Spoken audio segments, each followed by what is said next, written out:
There are sacrifices we see and those we never even imagine. In this episode of Real Father Stories, we bring you a hauntingly real tale of love discipline and betrayal. Walter Mitchell spent half his life saving every cent he could to give his son the future he never had. But when that future came knocking, his son chose something else. A glowing screen, a buzzing machine, and a promise of overnight riches. What happens when a father gives up everything only to be left behind in the digital dust? This is not just a story about crypto. It's about legacy loyalty and the kind of heartbreak money can't fix. If you find value in real stories told with clarity and truth, make sure to subscribe to stay informed with Real Father Stories. The life he never lived. Walter Mitchell wasn't a rich man. He wasn't even what people in his town would call middle class. For 32 years, he worked as a janitor at the same community hospital in Ohio. No vacation days, no health benefits worth bragging about. Just steady work, long hours, and an aching back that told him when the seasons were about to change. But Walter had one treasure, his son Tyler. From the moment Tyler was born, Walter had a mission. He would do what his father never did, make sure his son got an education. Not just any education college. A clean shot at a better life. So Walter started saving. Quietly. Painfully. He gave up everything that wasn't essential. He stopped buying new clothes, packed homemade lunches every day, and worked late shifts to earn a few extra dollars scrubbing blood off emergency room tiles. And every time he made a deposit into that little savings account, sometimes just $20 at a time, he'd whisper the same words under his breath. This is for Tyler's future. He kept that money separate, untouched, unspoken. Even Tyler didn't know. He wanted it to be a surprise, a gift for the moment his son opened that college acceptance letter. But while Walter was grinding in silence, the world outside was changing fast. Tyler had grown up with screens, phones, laptops, YouTube, tutorials, crypto forums, TikTok influencers claiming they made 10K in a weekend mining something called Ethereum. It all felt like magic to him. Easy money, new world. And to him, his father's janitor job, just a sad relic of the past. Still, Walter believed that if he sacrificed enough, worked hard enough, gave up enough of himself, Tyler would see the value in what he was building. He had no idea how wrong he was. The letter that changed everything. Walter still remembers the day it arrived.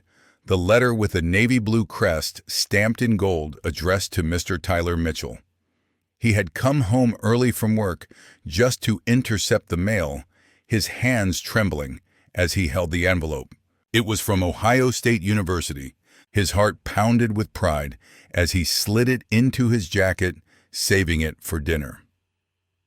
That night he cooked Tyler's favorite meatloaf with mashed potatoes and green beans, and set the envelope by his son's plate like a crown atop a throne.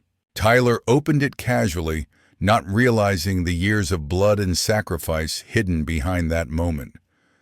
When he read the word, "Congratulations," Walter saw the light flash in his son's eyes, brief, electric, hopeful. "I got in," Tyler said. Just that. No hug, no thanks. Just a nod. Walter didn't mind. He reached into a battered drawer and pulled out a small envelope with a check inside. His savings. Everything. Over $38,000 he'd scraped together from decades of cleaning other people's messes. "This is yours," Walter said softly. "For tuition, books, whatever you need." Tyler's eyebrows raised. "Seriously? Where'd you get all that?" "I've been saving for you." The silence that followed was heavy. Tyler blinked, unsure what to say. For a moment, just a moment, He looked like the boy Walter used to read bedtime stories to. But the next day, everything shifted. Walter expected him to be excited to talk about dorms courses, future plans. Instead, he came home to find Tyler in his room, surrounded by glowing computer monitors and tangled wires. "I don't think I'm going to college, Dad," he said without looking up. "I've been doing research. There's this thing called crypto mining. I could double that money in a month."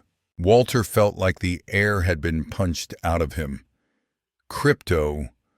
What? Mining. It's like making money with computers. It's the future. College is dead, Dad. Walter stared at his son, this stranger, in his own home. The check was still on Tyler's desk, untouched. Uncashed. "I saved for years," Walter whispered. "Gave up everything." "And I appreciate that," Tyler replied, tapping away at his keyboard. "But this is smarter. Trust me." Walter walked away, shoulders sagging, jaw clenched. He had no idea that this was only the beginning of his heartbreak. The glow behind closed doors, the humming sound began to take over the house. At first it was subtle, a low constant buzz coming from Tyler's bedroom. But by the end of the week, it had grown into a full-blown vibration that seeped into the walls, into Walter's sleep, into his bones. Walter knocked on the door one night. "Son, can we talk?" Tyler opened it slightly, his face glowing in the neon light of 3 computer monitors stacked like sentinels behind him. The room was hotter than usual, wires snaking across the floor, like vines, and a strange fan roared near his desk, keeping the machines cool. "What is all this?" Walter asked, stepping inside for the first time in days. "Mining rigs," Tyler said proudly. "I built them. I've already made $800 in 2 days. Walter glanced around, power cords plugged into every socket, the electric meter spinning like mad. "How much electricity is this using?" "I calculated it," Tyler said, brushing off the concern. "It's worth it. ROI is insane. ROI. Return on investment." The word stabbed Walter deeper than he expected. He had spent his life investing in this boy, not in machines, not in trends, in values, in sacrifice. But none of that seemed to matter anymore. "You still haven't gone down to the university," Walter said. "They keep calling. They said your orientation deadline is next week." "I told you, Dad," Tyler snapped. "College is a scam. This is smarter, faster. You don't get it." Walter looked at him, truly looked. Tyler wasn't the wide-eyed boy who used to ask how the stars worked. He was colder now, eyes focused on numbers, not people. "I get that you're chasing something," Walter said quietly, "but don't forget who paid for the starting line." That night, Walter lay awake listening to the whirring fans. The house no longer felt like home, it felt like a machine, like he had been replaced by the very thing he didn't understand. He didn't know yet, but the worst was still ahead. The letter in the trash. It was a Saturday morning, one of those rare days Walter had off from work. He decided he'd try again. Maybe over breakfast. Maybe if he spoke softer, listened more. Maybe he could reach his son. But Tyler was gone. No note, no text. Just the buzz of machines still running in his room. Walter sighed, cleaned up the kitchen, and took out the trash. As he tied the bag, something white caught his eye inside the bin. Folded, thick, embossed. He pulled it out. It was an official envelope from the university. Unopened. Hands trembling, Walter tore it open. Inside, a scholarship confirmation. Full ride. Housing, tuition, books, everything covered. It had been offered 2 months ago, contingent on enrollment confirmation. The deadline had passed. Tyler had never even opened it. Walter sat on the porch, staring at the letter, in silence. His throat dry, heart pounding, not from anger, but from grief. He had worked himself to the bone, sold his blood-mist meals, ignored his pain, and the very thing he thought he was building had been discarded like garbage. All for what? Bitcoin, a faster way to riches. When Tyler returned that night, Walter didn't yell. He didn't accuse. He simply handed him the letter. "This was your future," he said. Tyler barely glanced at it. "That future's dying, Dad. Wake up. Degrees don't pay anymore. Crypto's where it's at." Walter didn't respond. He just nodded slowly, then walked into his room and closed the door. It was the first time in 19 years that Tyler didn't hear his father wake up early for work the next morning. The silence between them for 3 days, Walter said nothing. No morning greetings, no knocking on Tyler's door, no reminders to eat or lectures about hard work. Just silence. The house once filled with the low hum of Walter's routines, the clinking of his tools, the rustle of newspapers, the faint gospel songs from the old radio was now hollow, cold. Tyler pretended not to care. He mined harder. He bragged louder online. He watched crypto videos late into the night, laughing at stories of people who made millions overnight. But when he glanced into the kitchen and saw the empty coffee mug, the one Walter used every morning without fail, something shifted. That silence wasn't passive.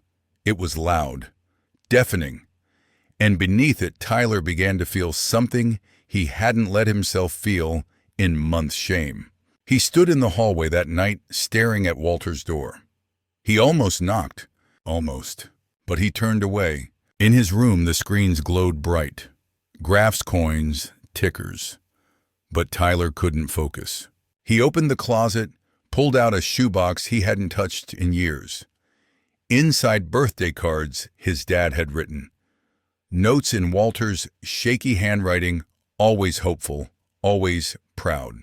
One of them read, "No matter how far you go, I'll be right here," cheering louder than anyone else.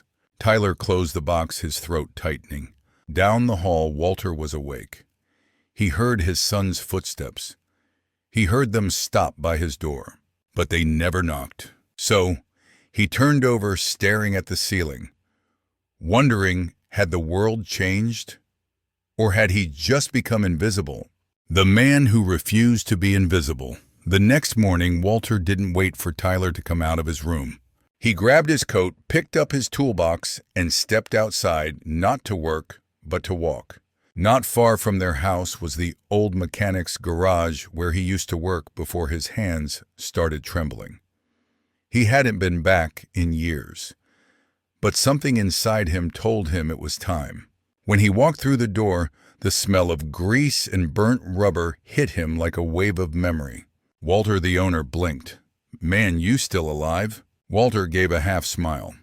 "Barely. You still got that busted Buick in the back." They laughed, talked, then sat in silence. "Need anything?" the owner finally asked. Walter shook his head. "Just needed to remember who I was."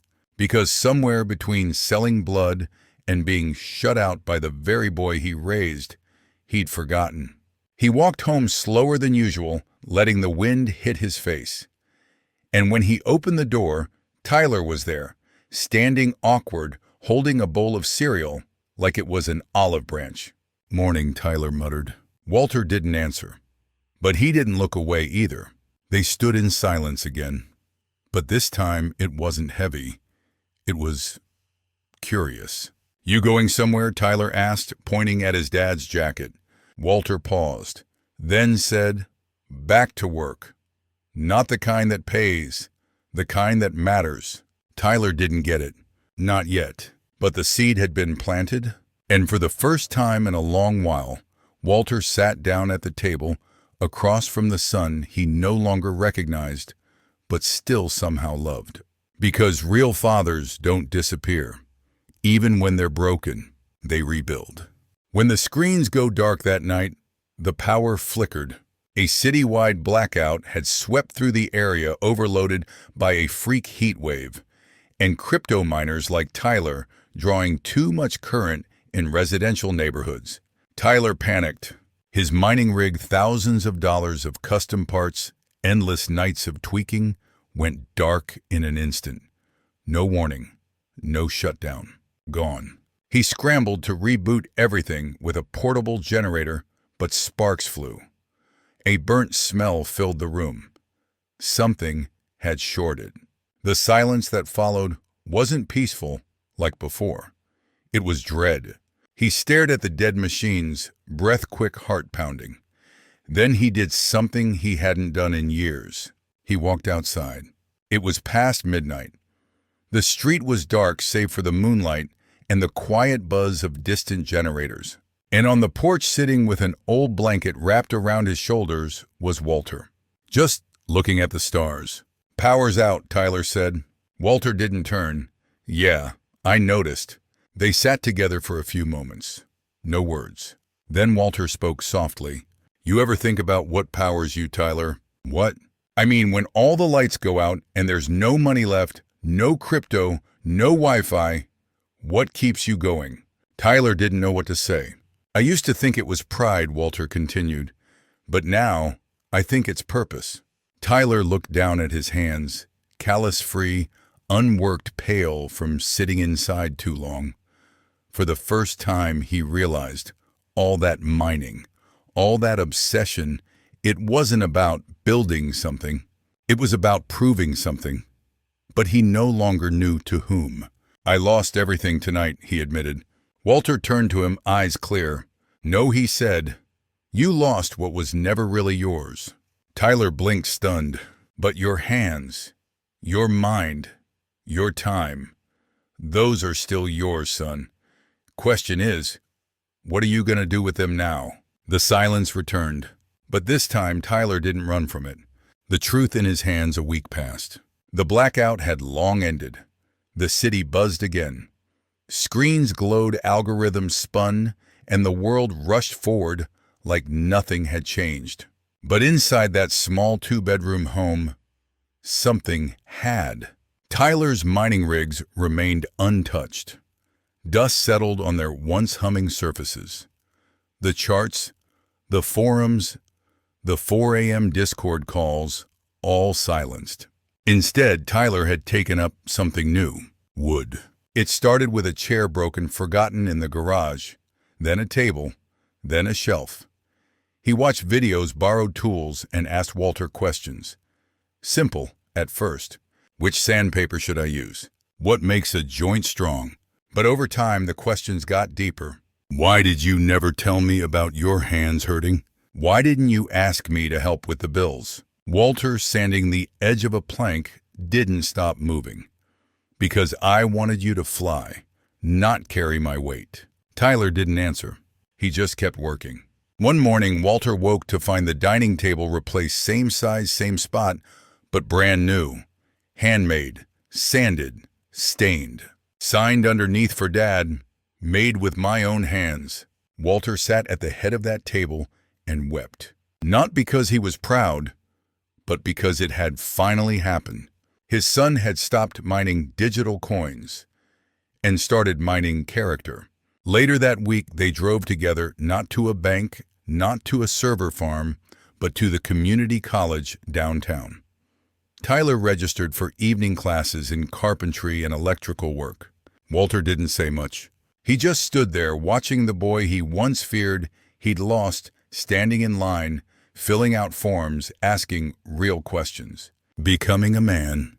As they walked back to the truck, Tyler paused. "Hey, Dad?" "Yeah, I never said it right. But I know now what you did for me. The blood, the silence, everything." Walter looked at him. "I didn't do it for a thank you." "I know, but still." They got in the truck. Tyler held the door open for his father. For once the roles weren't reversed, they were balanced. Because the truth is, a man can build a fortune and lose it all. But when a father builds a son who chooses purpose over pride, that's wealth no market can crash. and it lasts forever. Real father stories. If this story moved you or opened your eyes, don't forget to leave a comment, and share this report with someone who needs to see it. Subscribe for more stories that matter.